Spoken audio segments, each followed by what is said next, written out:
Good afternoon, I'm Hasiel Cordoba. Saucon Valley has become the first course to hold the U.S. Senior Open 3 times with this year's event. Over the years, 8 professional and amateur USGA championships were held here. The first U.S. Senior Open held here was 30 years ago. Another one came in 2000, 12 years later. Then it was the U.S. Women's Open that came to town in 2009.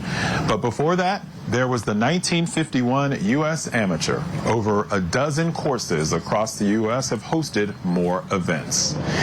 And as we circle back around today's event, the rain through this afternoon has not stopped players from playing golf.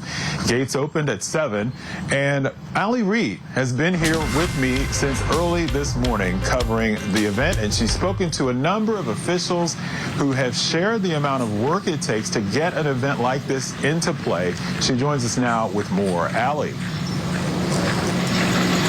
Right, Hasiel, how exciting is this? And also, just how amazing has this morning been? Hasiel, Eve and I have been hanging out throughout the morning. Now Hasiel and I throughout the afternoon. And as you can see behind me, a number of golfers really just getting ready as the driving range is directly behind us. This really is just a years-long process. What you're about to hear in the story that's about to air, this actually began back in 2016, prepping for today's event. So it's been a years-long process to make this all possible.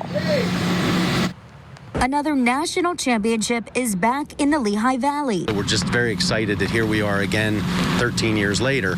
A lot of work goes behind this. In 2009, we welcomed the U.S. Women's Open Golf Championship at the Saucon Valley Country Club. A few years later in 2016, the club was ready to sign the papers once again to get the ball in motion to host a future event. I'm very proud of that, very proud that I was president when we were negotiating with the United States Golf Association to invite them back here to host one of their events. 5 years of hard work all came to a head Thursday morning. Chuck Lawson was one of the first to walk through the gates at 7 a.m., here to see one person in particular, Dave McNabb. They asked him to tee off because he's kind of a local guy, so he was the first one. It's kind of an honorary position for him. The USGA welcomed 2 local players to tee off first.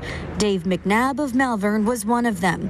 While the rain kept steady for a majority of the morning, the people who truly loved the sport were out braving the elements. Just watching them play, it's difficult conditions. It's very hard, but you know, it's an honor for those guys to be here. The rest of the week is looking up, bringing much sunnier conditions for event goers. It's looking up for the Lehigh Valley too, as a championship of this size brings in money to go right back to the community. We're going to have a beautiful long weekend. We feel that it generates about $25 to $30 million of economic boost for the entire economy.